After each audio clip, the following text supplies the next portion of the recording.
काँग्रेस पक्षामध्ये राहून सुद्धा भाजपसाठी काम करणारे किंवा भाजपाचा फायदा होईल अशा प्रकारे काम करणारे जे नेते व कार्यकर्ते आहेत त्यांना थेट बाहेरचा रस्ता दाखवावा अशा स्पष्ट शब्दात राहुल गांधी यांनी बजावला आहे। एकेकाळी गुजरात राज्य काँग्रेसचा बालेकिल्ला होता।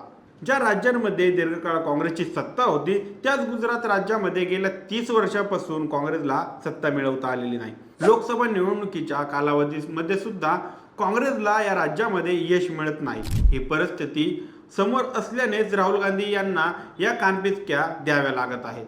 त्यांनी पक्षांतर्गत असलेल्या भांडुगळांना धडा शिकवण्यासाठी आता रोखठोक भूमिका स्वीकारली आहे। राहुल गांधी आक्रमक का झाले आहेत आणि याचा फायदा काँग्रेसला होणार का, या सगळ्या प्रश्नांचे उत्तर सांगणारा आजचा हा व्हिडिओ। नमस्कार, मी सनी आणि तुम्ही पाहताय दैनिक राज्य लोकतंत्र।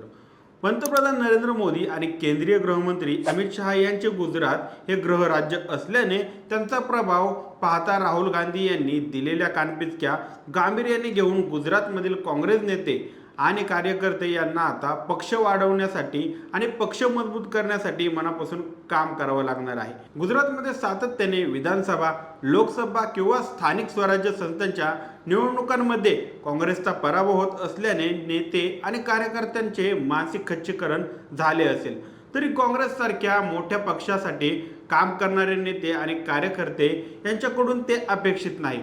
या राज्यांमध्ये काँग्रेसला निवडणुकीत तर सत्तेवर येण्याइतकं यश मिळत नसलं तरी पक्ष संघटना अजून चांगली आहे। गेल्या काही विधानसभा निवडणुकांमध्ये मतदार भाजपाच्या बाजूने एकतर्फी उभा राहिला आहे असंही नाही। विरोधी पक्ष म्हणून काँग्रेसची ताकद या राज्यांमध्ये चांगली आहे। म्हणूनच केवळ सत्ता नसल्यामुळे नेते आणि कार्यकर्ते यांचे खच्चीकरण होत असेल तरी त्यांना आपल्या विचारसरणीमध्ये बदल करावा लागणार आहे अशी काँग्रेसची भूमिका आहे। राहुल गांधी यांनीच एका दौऱ्यामध्ये दिलेल्या एका उदाहरणाप्रमाणे गुजरातमध्ये काँग्रेस पक्षामध्ये शर्यतीतील घोडे आणि वरातीत नाचणारे घोडे हा फरक स्पष्ट झाला आहे।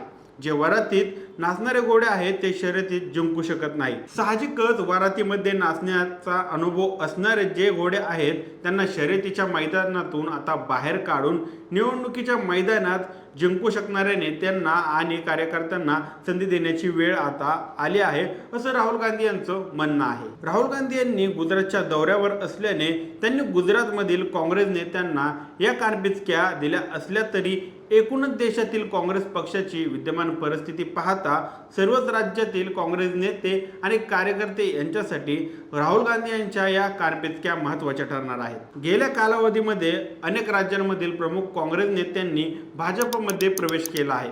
अनेक ठिकाणी मूळ भाजपाची ताकद कमी असूनही काँग्रेस पक्षामधून भाजपामध्ये आलेल्या नेत्यांमुळे भाजपाची ताकद वाढल्याचंही सिद्ध झालं आहे। महाराष्ट्र हे त्याचं सर्वोत्तम उदाहरण मानावं लागतं।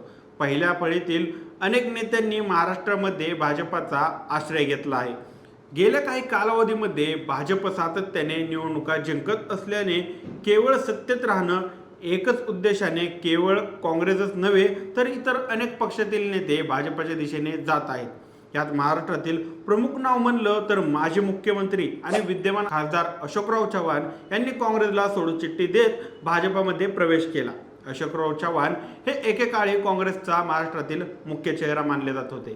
राजकारणात संयम महत्त्वाचा असतो। ज्या भाजपामध्ये अशा प्रकारे आवक वाढली आहे त्या भाजपाने एक लोकसभा निवडणुकीत फक्त 2 जागा जिंकल्या होत्या। त्यावेळी भाजप संपलं अशा प्रकारची ओरड सुरू झाली होती, पण संयम आणि नियोजन या माध्यमातून भाजपाने भरारी घेतली आहे। हीच गोष्ट आता काँग्रेसलाही लक्षात घ्यावी लागणार आहे। काँग्रेस पक्ष हा खरं तर पूर्वीपासूनच कार्यकर्त्यांचा पक्ष होता। राहुल गांधी पक्ष मजबूत करण्यासाठी गांभीर्याने काही नियोजन करत आहेत। त्यांना नेते आणि कार्यकर्त्यांकडून योग्य प्रतिसाद मिळाला तरच काँग्रेसला पूर्ण वैभव प्राप्त होणार आहे।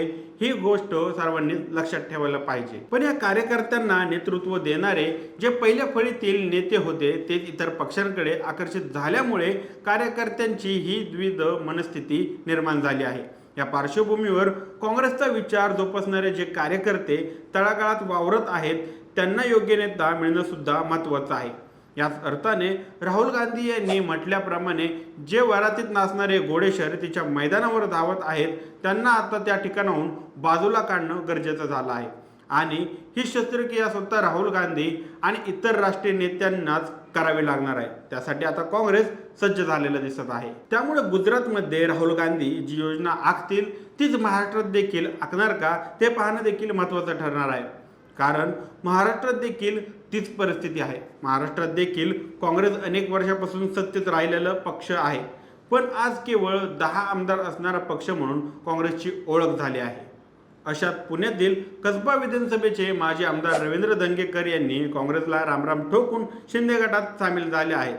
त्यामुळे आता गुजरात सोबतच महाराष्ट्रात देखील राहुल गांधी हीच आक्रमकता दाखवतात का ते देखील पाहणं महत्त्वाचं ठरणार आहे.